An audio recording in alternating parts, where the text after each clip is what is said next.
Hello students, this side Amit Khandelwal welcomes you all in my YouTube channel. The name of channel is Physics by Amit Khandelwal sir. Students, today we are discussing about electric field and electric field intensity. इससे पहले वाले जो lectures थे उसमें मैंने आपको Coulomb's law से link करते हुए जितने भी क्वेश्चंस थे, जो पैटर्न ऑफ क्वेश्चंस थे, मैक्सिमम जहां से क्वेश्चंस बनते हैं, चाहे वो आपका सीबीएसई का पैटर्न हो या आरबीएसई के स्टूडेंट्स हों, उनके लिए जो पैटर्न होता है, तो दोनों ही बोर्ड्स के लिए मैंने आपको क्वेश्चंस यहाँ पर बताए थे जो इंपॉर्टेंट क्वेश्चंस एग्जाम में आ चुके थे और दिस ईयर के अकॉर्डिंग भी इंपॉर्टेंट थे। आज वाला जो लेक्चर है हम उसमें कुछ formula derivation and theory based topic देख रहे हैं, लेकिन ये जो फॉर्मूले हम आज देख रहे हैं इनका अब नेक्स्ट लेक्चर में यूज करेंगे न्यूमेरिकल्स में, इन पर क्वेश्चंस भी देखेंगे। तो आप देखिए ये न्यू टॉपिक है, इसको अच्छे से समझिए और इंटरेस्टिंग टॉपिक है, इसको समझने में आपको काफी मजा आएगा। देखो इलेक्ट्रिक फील्ड क्या होता है बच्चों, आपने इलेक्ट्रिक फील्ड स्टार्टिंग से चैप्टर का नाम ही इलेक्ट्रिक चार्ज एंड फील्ड है।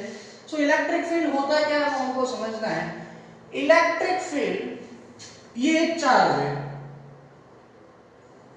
इसको हमने शो किया Q से, इसके चारों ओर एक स्पेस में, एक फिक्स स्पेस में या एक फिक्स रीजन में, फिक्स स्पेस और रीजन में एक सेकेंड चार्ज जिसको हम बोलते हैं Q0, इसको जब हम रखते हैं तो आपने पढ़ा इन दोनों चार्जेस के बीच में क्या लगेगा, फोर्स लगेगा।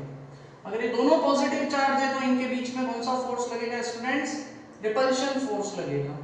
अगर हम इस चार्ज से देखें तो ये चार्ज इस चार्ज को क्या करेगा, रिपेल करेगा, उस तरफ फोर्स लगेगा इस पर। तो स्टूडेंट्स यहाँ मान लीजिए कि इन दोनों चार्जेस के बीच की जो डिस्टेंस है, the distance between both charges is r। Now what is electric field, अब मैं आपको इलेक्ट्रिक फील्ड डिफाइन कर रहा हूं। It is a region or a space around a charge which is called source charge। इसको हम क्या कहते हैं स्टूडेंट्स, सोर्स चार्ज, एंड इसको क्या बोलते हैं, टेस्ट चार्ज। अब source charge and test charge क्या है आप समझना ध्यान से। सोर्स चार्ज वो चार्ज जो अपने अराउंड क्या कर रहा है, इलेक्ट्रिक फील्ड जनरेट कर रहा है, ये अपने चारों तरफ इलेक्ट्रिक फील्ड जनरेट कर रहा है। तो हम स्टूडेंट्स इलेक्ट्रिक फील्ड को यहाँ पर किससे डिनोट करते हैं, E से डिनोट करते हैं। अब यहाँ पर ये जो स्पेस है, इस स्पेस में या इस रीजन में कोई सेकंड चार्ज Q0 को जब हम प्लेस करते हैं तो इन दोनों चार्जेस के बीच में क्या लगेगा, अट्रैक्शन और रिपल्शन फोर्स लगेगा। जनरली रिपल्शन फोर्स लगता है बिकॉज ये दोनों चार्जेस पॉजिटिव पोलैरिटी के हम कंसीडर करते हैं। तो यहाँ पर स्टूडेंट्स इलेक्ट्रिक फील्ड क्या है, व्हाट इज इलेक्ट्रिक फील्ड, मैं उसको डिफाइन कर रहा हूं, अब आप समझेंगे। Electric field is defined as a space around a charge, this charge, in which another charge means Q0 feel force, force means F force, जो अभी रिपल्शन नेचर का है वो फील कर रहा है। कौन फील कर रहा है, Q0। Then this space or region is called electric field। मैं डेफिनेशन जो मैंने बोला है वो लिख रहा हूं, आपको मैंने अभी जो चीज समझाई है, it is defined as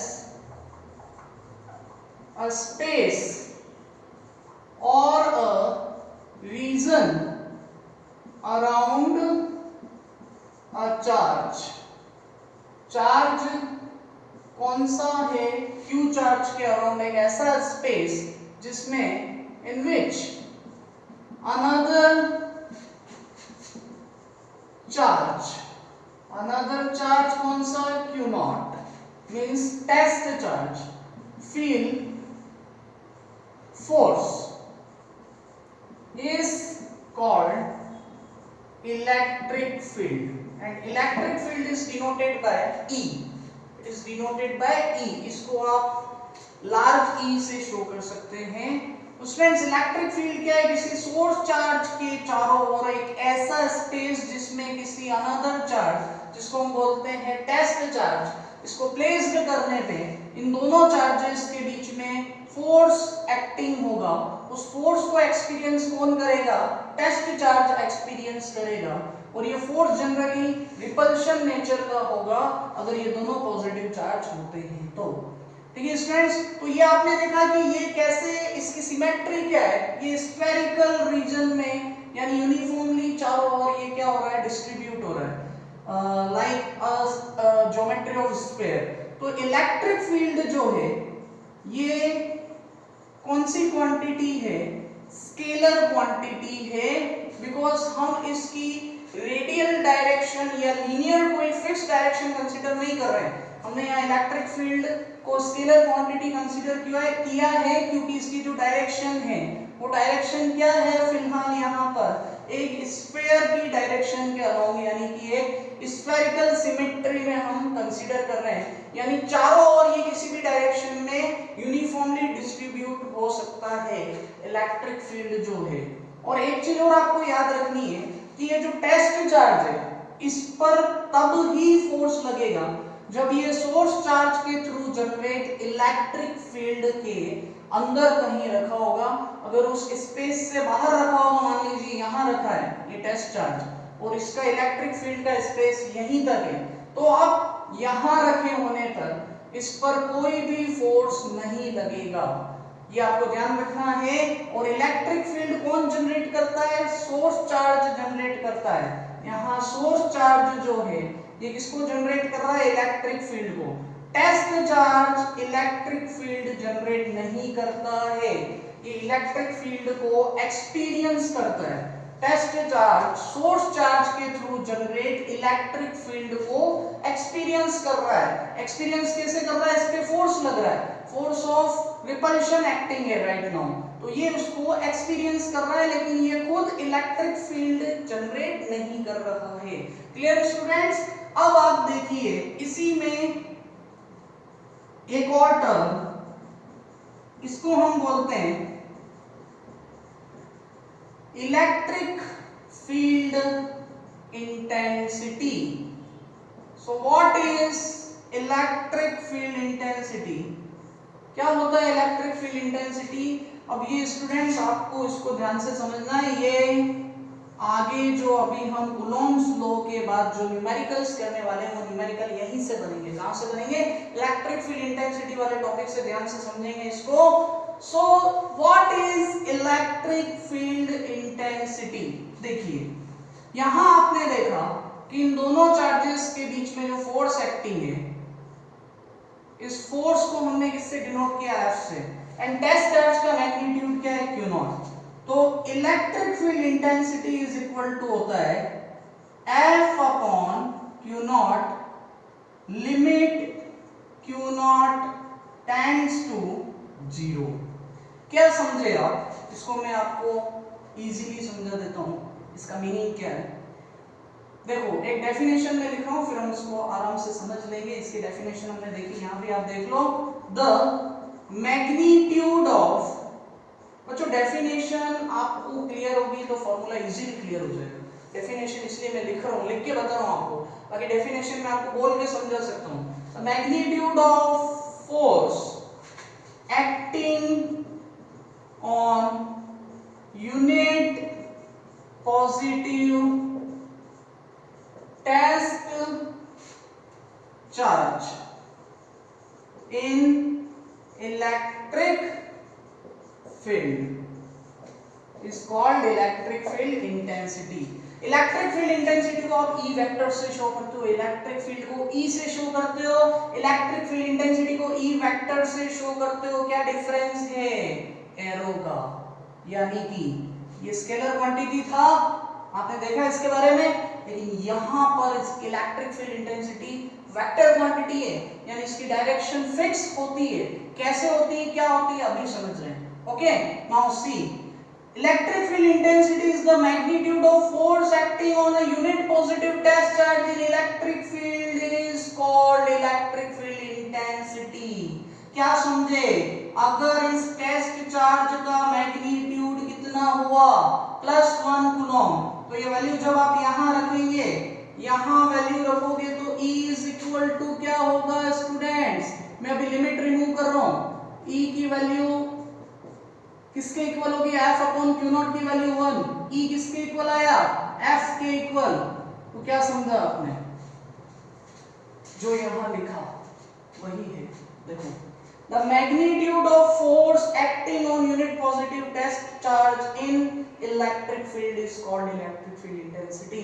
electric field intensity उस फोर्स के इक्वल है जो किसी +1 कूलॉम के टेस्ट चार्ज पर, ये अगर +1 कूलॉम का टेस्ट चार्ज हो और इस पर जो फोर्स लग रहा है इस चार्ज से, सोर्स चार्ज से, तो इस फोर्स के मैग्नीट्यूड को ही हम क्या बोलेंगे, इलेक्ट्रिक फील्ड इंटेंसिटी बोलेंगे। क्लियर स्टूडेंट्स, क्या बताया मैंने आपको, electric field intensity is equal to the magnitude of force acting on a unit positive test charge in electric field. Easy है, कुछ भी नहीं है इसमें, समझ में आया आपको। अब बच्चों, इलेक्ट्रिक फील्ड इंटेंसिटी जो है और इलेक्ट्रिक फील्ड जो है, ये आपने पढ़ा कि स्केलर क्वांटिटी है, ये कौन सी क्वांटिटी है, वेक्टर। कैसे, देखो, electric field intensity is called vector quantity. Why vector quantity, because इसकी जो डायरेक्शन होती है ये डिपेंड करती है इस चार्ज के मैग्नीट्यूड पे। अगर आपका ये चार्ज पॉजिटिव है तो यहां से जो इलेक्ट्रिक फील्ड इंटेंसिटी जनरेट होगी उसकी डायरेक्शन होगी आउटवर्ड, यानी कि बाहर की तरफ, आउटसाइड डायरेक्शन में आउटवर्ड होगी, आउटवर्ड और आउटसाइड। लेकिन स्टूडेंट्स, अगर इस चार्ज का मैग्नीट्यूड नेगेटिव हुआ, कौन से चार्ज का मैग्नीट्यूड, इस चार्ज का, तो इलेक्ट्रिक फील्ड इंटेंसिटी की जो डायरेक्शन होगी वो क्या होगा, इनवर्ड। इनवर्ड यानी कि इनसाइड डायरेक्शन में होगा। ये ठीक उसी तरह से है जैसे कि दो पॉजिटिव चार्जेस के बीच में क्या लगता है, रिपल्शन फोर्स, और एक positive charge and second negative charge के बीच में क्या लगता है, अट्रैक्शन फोर्स। बस वही कंसेप्ट यहाँ इलेक्ट्रिक फील्ड इंटेंसिटी में भी है, लेकिन यहाँ आपको फोर्स नहीं लिखना है, यहाँ पे ई से शो करना है। अगर ये सोर्स चार्ज जो इलेक्ट्रिक फील्ड को प्रोड्यूस कर रहा है, जनरेट कर रहा है, ये खुद पॉजिटिव है, तो इलेक्ट्रिक फील्ड इंटेंसिटी की डायरेक्शन क्या होगी, आउटसाइड, आउटवर्ड होगी। और अगर ये खुद नेगेटिव है, ये वाला चार्ज, इसका कोई रोल नहीं है, इस चार्ज की बात कर रहा हूँ, क्योंकि इलेक्ट्रिक फील्ड यही जनरेट कर रहा है। अगर ये नेगेटिव है तो इलेक्ट्रिक फील्ड इंटेंसिटी की डायरेक्शन इनवर्ड होगी। क्लियर बच्चों, इसीलिए इसको क्या बोलते हैं हम, वेक्टर क्वांटिटी। ये पॉइंट किसके बारे में थे, ये पॉइंट्स थे आपके direction of E, electric field intensity की direction. Clear. Now if I talk about the unit of electric field intensity, एक चीज और देखो बच्चों, यहां पर क्या लगा हुआ है, limit Q not tends to 0।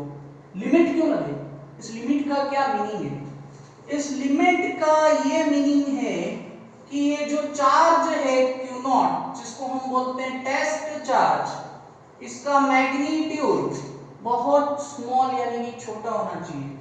Test charge should be very small, ये क्या होना चाहिए, बहुत छोटा होना चाहिए, so that it cannot affect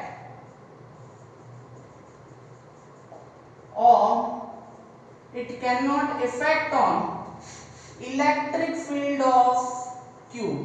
देखो बहुत छोटी सी बात है, limit Q not tends to 0 लगाने का क्या मीनिंग है, ये जो टेस्ट चार्ज है ये बहुत छोटा है, कम मैग्नीट्यूड का, स्मॉल मैग्नीट्यूड का होना चाहिए। और स्मॉल मैग्नीट्यूड का क्यों होना चाहिए, क्योंकि ये जो इलेक्ट्रिक फील्ड प्रोड्यूस हो रहा है इस चार्ज के थ्रू, इस इलेक्ट्रिक फील्ड को ये टेस्ट चार्ज इफेक्ट नहीं करना चाहिए। यानी टेस्ट चार्ज के मैग्नीट्यूड की वैल्यू इतनी कम होनी चाहिए कि वो सोर्स चार्ज के थ्रू जनरेटेड इलेक्ट्रिक फील्ड को चेंज नहीं कर पाए, इसकी वैल्यू पे कोई इफेक्ट नहीं डाल पाए। तो ये इसीलिए हम यहाँ पर लिमिट पुट करते हैं। लेकिन न्यूमेरिकल्स में आप इसको सीधा F/Q0 is equal to E put करके सॉल्व करेंगे, लिमिट नहीं लगाएंगे, कोई प्रॉब्लम नहीं है। ठीक है। Now SI unit of electric field intensity, आपने फॉर्मूला क्या समझा, F/Q0। F की यूनिट क्या होती है स्टूडेंट्स, न्यूटन, Q0 की यूनिट क्या होती है? कूलॉम। चार्ज की यूनिट कूलॉम, फोर्स की यूनिट न्यूटन, इसको हम क्या बोलते हैं? Newton Coulomb inverse. इसको आप एक और तरीके से पुट कर सकते हो, हम न्यूटन कूलॉम इनवर्स को वोल्ट पर मीटर और वोल्ट मीटर इनवर्स से भी शो करते हैं। आप अब ये कैसे आया, इसको हम आगे पढ़ेंगे, electric potential and potential difference, electrostatic potential हम चैप्टर पढ़ने वाले हैं, नेक्स्ट चैप्टर ही है, तो उसमें हमको ये चीज आपको पता चल जाएगी कि F अपॉन क्यू नॉट को वोल्ट पर मीटर क्यों लिखा है, कैसे लिखा है। तो ये आपको फिलहाल डायरेक्ट ध्यान रखना है, कोई इसमें बड़ी बात नहीं है, मैं बता दूंगा आपको, ठीक है। तो फिलहाल ध्यान रखो कि न्यूटन कूलॉम इनवर्स या वोल्ट मीटर इनवर्स यूनिट होती है एसआई यूनिट, यानी इंटरनेशनल यूनिट, किसकी? इलेक्ट्रिक फील्ड इंटेंसिटी की। अगर मैं अदर यूनिट की बात करता हूँ, सीजीएस यूनिट यानी स्मॉल यूनिट की बात करता हूँ, तो E इज इक्वल टू क्या होगा? न्यूटन का क्या हो जाएगा स्टूडेंट्स? डाइन, और कूलॉम का क्या होगा? Stat coulomb. तो ये क्या हो जाएगा आपके पास? Dyne stat coulomb inverse, dyne stat coulomb inverse. Clear? Now dimension, what is dimension of electric field intensity?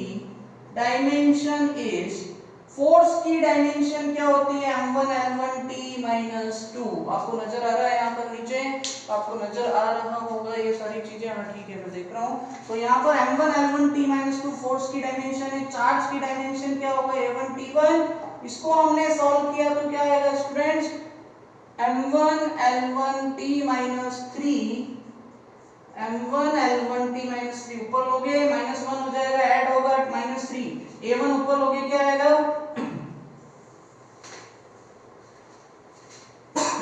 Sorry, a1 को आप ऊपर लेंगे क्या आएगा? a minus 1। It is a dimension of electric field intensity. Clear? अभी ये topic finish नहीं हुआ है, इसमें अभी एक बहुत इंपॉर्टेंट फॉर्मूला हम डिस्कस करने वाले हैं, वो फॉर्मूला आपका यूज होगा न्यूमेरिकल्स क्वेश्चंस वगैरह में, तो आपको ध्यान रखना है बच्चों। एक इलेक्ट्रिक फील्ड के बारे में सबसे पहले किसने शो किया? माइकल फैराडे ने सबसे पहले बताया। इलेक्ट्रिक फील्ड को अपने एक्सपेरिमेंट से जो कंक्लूजन निकाल के किसने डिफाइन किया सबसे पहले? Michael Faraday. ठीक है, माइकल फैराडे ने सबसे पहले इलेक्ट्रिक फील्ड के बारे में बताया। ठीक है, आगे देखेंगे स्टूडेंट्स। अभी हम इलेक्ट्रिक फील्ड इंटेंसिटी को समझ रहे हैं। इलेक्ट्रिक फील्ड इंटेंसिटी क्या है आपने देखा। अब एक बहुत इंपॉर्टेंट फॉर्मूला जो लगभग आगे आने वाले इलेक्ट्रिक फील्ड इंटेंसिटी के हर क्वेश्चन पे यूज होगा, उनको अप्लाई करना है। देखेंगे formula. Please take a screenshot of the board. तो स्टूडेंट्स, आपने अभी इलेक्ट्रिक फील्ड और इलेक्ट्रिक फील्ड इंटेंसिटी को समझा था। अब मैं इलेक्ट्रिक फील्ड इंटेंसिटी को ही समझा रहा हूं, but electric field intensity due to a point charge, यानी कि क्या है इसका meaning? This one is a point charge, the value of this point charge is q. Now another charge Q naught which is called test charge. इसको आपने क्या पढ़ा था? Source charge. सोर्स चार्ज क्यों पढ़ा था स्टूडेंट्स? क्योंकि ये क्या करता है? इलेक्ट्रिक फील्ड जनरेट करता है। इसको आपने क्या पढ़ा है? Test charge. टेस्ट चार्ज क्यों पढ़ा है? क्योंकि ये इलेक्ट्रिक फील्ड को एक्सपीरियंस कर रहा है। ये चार्ज इस चार्ज के इलेक्ट्रिक फील्ड को एक्सपीरियंस कर रहा है। और कैसे एक्सपीरियंस कर रहा है? इस पे फोर्स लग रहा है। अब मान लो कि इस चार्ज के थ्रू इस चार्ज पर जो फोर्स एक्टिंग है, उस फोर्स की डायरेक्शन आउटवर्ड है। ये फोर्स F, ये वही फोर्स है, ऐसे लग रहा है आउटवर्ड। अच्छा, इन दोनों के बीच में ये जो डिस्टेंस है, इस डिस्टेंस की वैल्यू क्या है? R। अच्छा, ये जो डिस्टेंस है, इसका जो यूनिट वेक्टर होगा R क्या, उसकी डायरेक्शन भी इन दोनों चार्जेस को मिलाने वाली लाइन के अलोंग ही होगी। Then next term is electric field intensity. इस चार्ज के थ्रू जो इलेक्ट्रिक फील्ड इंटेंसिटी जनरेट हो रही है, उसकी डायरेक्शन भी क्या होगी, आउटवर्ड ही होगी। ठीक है बच्चों। Now what is electric field intensity due to point charge? It is defined as vector E is equal to the magnitude of force acting on a unit positive charge in electric field. अभी आपने समझा इसको। अब देखो ये जो force है F, ये इन दोनों चार्जेस के बीच में लग रहा है, और दोनों चार्जेस के बीच की डिस्टेंस कितनी है, वेक्टर R। दोनों के बीच में फोर्स कितना है, F। तो ये जो फोर्स है कूलॉम फोर्स, इसका फॉर्मूला आपने क्या समझा है, E is equal to K Q1 Q2 upon R square. K Q1 Q2 upon R square, यहाँ क्या बचा है, Q0। अब स्टूडेंट्स Q1 Q2 क्या है, Q1 है Q, Q2 है Q0। यहाँ पर Q एंड Q0 आपको इसको रिप्लेस करना होगा, तो मैंने यहाँ पर पुट किया Q एंड Q0। अच्छा, इसको हमने किसमें लिया, वेक्टर फॉर्म में, तो आप यहाँ क्या करेंगे, वेक्टर R स्क्वायर, और यहाँ क्या लगाएंगे, इसका यूनिट वेक्टर। यूनिट वेक्टर को किससे डिनोट करते हैं, R कैप से। Clear? Now I am solving this equation, then this value is becomes E is equal to, यहां पर आप देखिए क्या कैंसिल हो रहा है, Q0 टू Q0 कैंसिल हो रहा है, तो आपके पास रिमेनिंग टर्म क्या बचा स्टूडेंट्स, कि Q upon vector R square and R cap. ठीक है, इस फॉर्मूले को हम बोलते हैं electric field intensity due to point charge. ये जो इलेक्ट्रिक फील्ड इंटेंसिटी है, इसको मान लेते हैं पॉइंट P। एक चार्ज Q से डिस्टेंस R पर there is another point P। The magnitude of electric field intensity at P due to the source charge Q is equal to KQ upon vector R square, and this one is R cap. R cap is called unit vector. The direction of unit vector along the line adjoining both charges. This unit vector is the unit vector of distance R between Q and Q0. Clear? Now इस फॉर्मूले को आप numericals में कैसे put करेंगे, E is equal to KQ upon R square।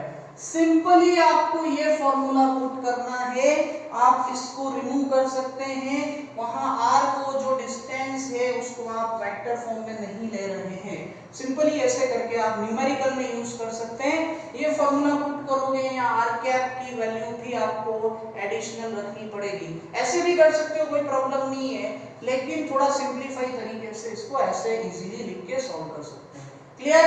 Now यहां पर E जो है इलेक्ट्रिक फील्ड इंटेंसिटी, ये किस पे डिपेंड कर रही है, एक तो Q पर, यानी कि जितना इस सोर्स चार्ज का मैग्नीट्यूड इंक्रीज होगा उतना ही इलेक्ट्रिक फील्ड इंटेंसिटी भी इंक्रीज होगी। क्यों होगी? क्योंकि इलेक्ट्रिक फील्ड इंटेंसिटी जनरेट किससे हो रही है, सोर्स चार्ज से, इसलिए ये दोनों एक दूसरे के डायरेक्टली प्रोपोर्शनल होते हैं। पॉइंट नंबर 2, अगर हम डिस्टेंस से रिलेशन देखें, then E is inversely proportional to R square, यानी कि दोनों चार्जेस के बीच में अगर डिस्टेंस इंक्रीज होती है, यानी कि जिस पॉइंट पर आप मान लीजिए P पॉइंट पर आप इलेक्ट्रिक फील्ड इंटेंसिटी की वैल्यू फाइंड कर रहे हैं, अगर ये डिस्टेंस इंक्रीज होती है तो डिस्टेंस इंक्रीज होने पर इलेक्ट्रिक फील्ड इंटेंसिटी की वैल्यू डिक्रीज होगी, और चार्ज का मैग्नीट्यूड इंक्रीज होने पे इलेक्ट्रिक फील्ड इंटेंसिटी की वैल्यू इंक्रीज होगी। क्लियर?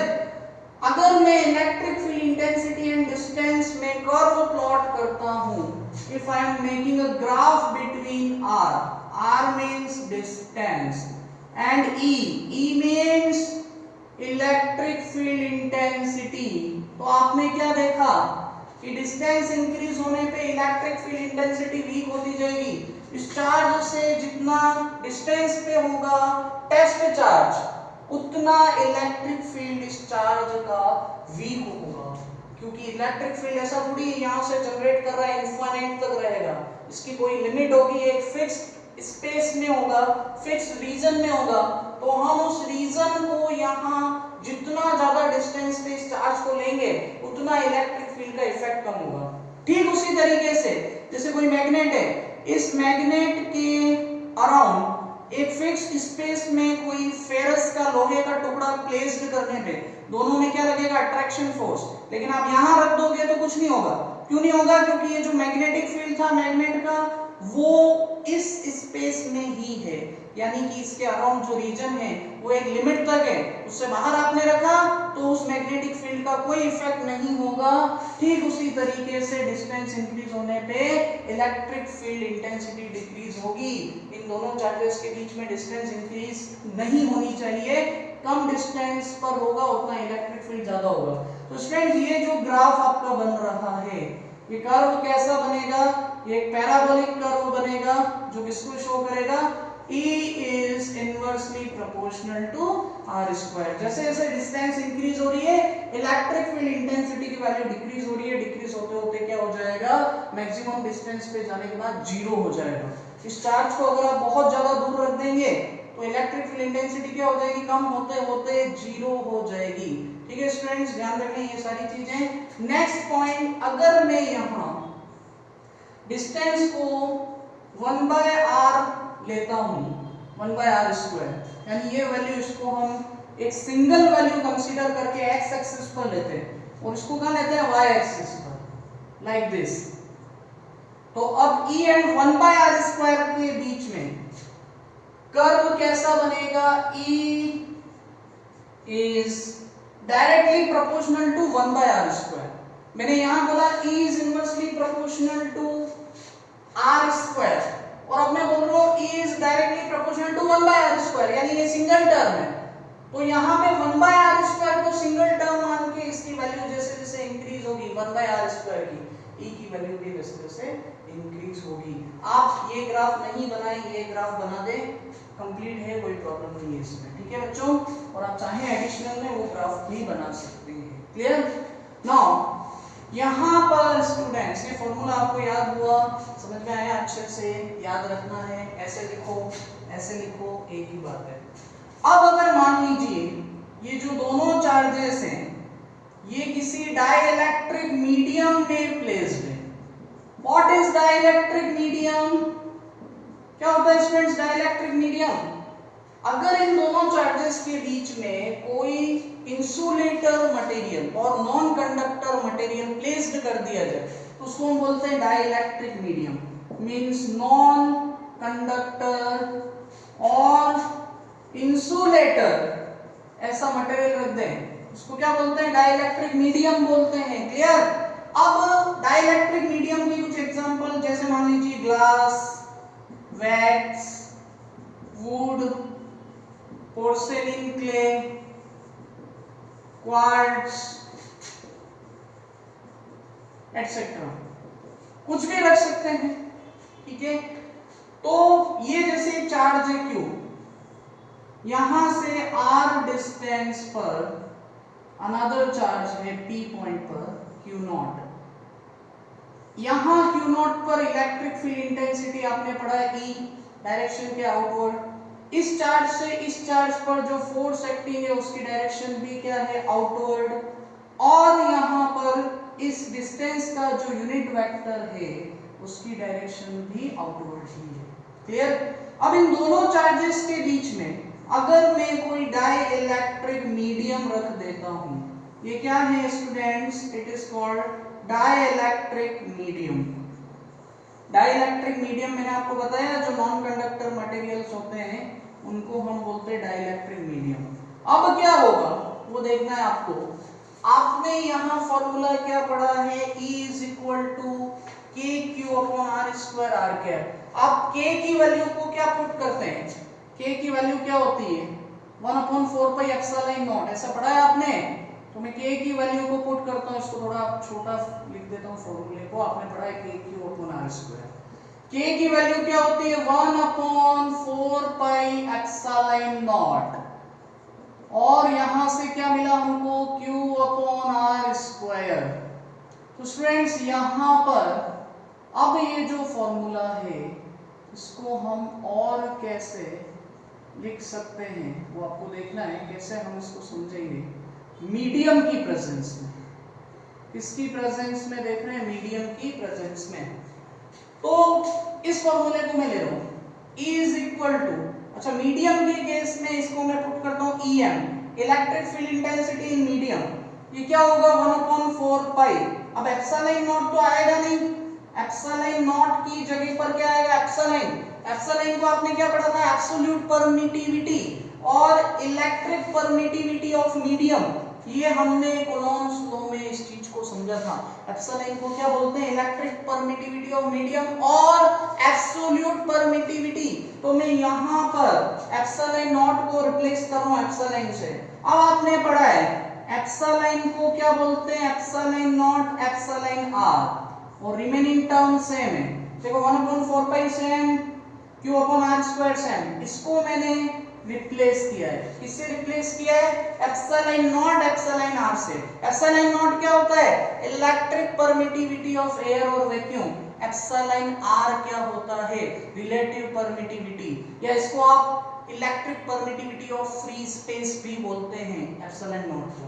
तो स्टूडेंट्स यहां देखिए epsilon m is equal to ये जो टर्म है 1/4 pi epsilon naught q upon r square, यहां देखो 1/4 pi epsilon naught q upon r square same है, तो मैं इस टर्म को e लिख सकता हूं। यहां पर कौन सी टर्म को, ये जो टर्म है एप्सिलॉन r को छोड़ के उसको मैंने क्या लिखा e अपॉन क्या बचा एप्सिलॉन r। तो यहां पर एक रिलेशन आपको क्या मिला epsilon m is equal to e upon epsilon r। और अगर आपको यहां से E चाहिए तो आप इसको इधर मल्टीप्लाई कर दें, तो E इज इक्वल टू क्या होगा E यानी इलेक्ट्रिक परमिटिविटी इन एयर और vacuum, E is equal to क्या होगा epsilon m and sorry E is equal to क्या होगा EM multiply by epsilon r, और ये वैल्यू किसके इक्वल होगी E के इक्वल होगी। मैं इसको थोड़ा E को कैपिटल पुट कर देता हूं, आपको कंफ्यूजन नहीं होगा इस टाइप से। क्लियर स्टूडेंट्स, देखो मैंने क्या किया था, मैंने यहां 1/4 pi epsilon naught q upon r square को e पुट कर दिया। कैसे कर दिया यहां देखो, और अपन में क्या बचा एप्सिलॉन r, इसको इधर मल्टीप्लाई किया वो फार्मूला बन गया। बहुत इजी है, कुछ नहीं है इसमें। क्लियर, तो क्या समझा आपने कि मीडियम की प्रेजेंस में कोई डाइइलेक्ट्रिक मीडियम रख दे दोनों चार्जेस के बीच में, तो जो इलेक्ट्रिक फील्ड इंटेंसिटी होती है in presence of medium is equal to one by epsilon r times of electric permittivity, sorry one by epsilon r times of electric field intensity of air और vacuum. Again I am repeating, the electric field intensity in presence of medium is equal to 1/epsilon r times of electric field intensity in presence of air or vacuum. Clear? So students, यहीं से ये formula आया है।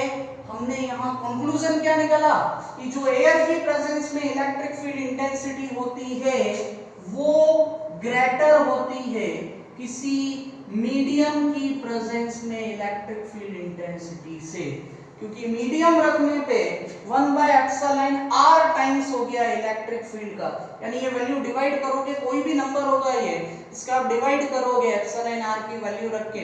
मैंने आपको epsilon r की value बताई थी फॉर मेटल इनफाइनाइट तक हो सकती है, इंसुलेटर के लिए ग्रेटर देन 1 होती है, माइका के लिए 6 होती है। तो ऐसे मैंने आपको वैल्यूज बताई थी। एक कॉमन मीडियम वाटर था, वाटर के लिए कितनी होती है 80 होती है। तो ये वैल्यू जो भी होगा वो यहाँ रख के डिवाइड करोगे तो ये कम ही आएगा एप्सिलॉन EM, यानी electric field intensity of medium कम आएगी किससे, इस वैल्यू से, electric field intensity of air और vacuum, in presence of air और वैक्यूम। क्लियर स्टूडेंट्स, तो ये कॉन्सेप्ट था जो आपने यहाँ पर पढ़ा है। एक चीज और देखें, यहाँ पे कभी कभी formula E is equal to क्या होता है F/Q0, कभी कभी हमको फोर्स पूछ लेते हैं दोनों चार्जेस के बीच में लगने वाला, तो इसको इधर क्रॉस मल्टीप्लाई कर दीजिए, इधर जाएगा तो F इज इक्वल टू क्या होगा बच्चों Q0E, यानी कि coulomb force acting between source and test charge का फॉर्मूला क्या होता है, टेस्ट चार्ज का मैग्नीट्यूड और इलेक्ट्रिक फील्ड इंटेंसिटी के प्रोडक्ट के इक्वल होता है। ये यहीं से आया है, इसमें मैंने कोई न्यू स्टेप नहीं लिए। क्लियर है बच्चों, अच्छा टॉपिक था। इस वाले टॉपिक पे अब फ्लोन्स लॉ के बाद सबसे ज्यादा क्वेश्चन जो चैप्टर में है वो इसी फॉर्मूलाज पे है। आपको ये फॉर्मूला जो आपने पढ़ा है, एक तो ये याद रखना है और सेकंड फॉर्मूला F/Q0 ये याद रखना है। इन दोनों फॉर्मूलों पर ही न्यूमेरिकल्स बनेंगे सारे, इनके अलावा कोई फॉर्मूला यूज नहीं होगा, क्योंकि ये सारे फॉर्मूले इन्हीं दोनों फॉर्मूलों से ही बने हैं। Clear students? क्लियर है आपको? इसका एक स्क्रीनशॉट ले लीजिए और इसके बाद वाले लेक्चर में मैं आपके सामने न्यूमेरिकल्स लेकर के आऊंगा। बहुत अच्छे अच्छे क्वेश्चंस लेकर हम डिस्कस करेंगे, बोर्ड्स एग्जाम में आए हुए और इस साल के अकॉर्डिंग इंपॉर्टेंट क्वेश्चन भी डिस्कस होंगे। तब तक के लिए goodbye, have a nice day.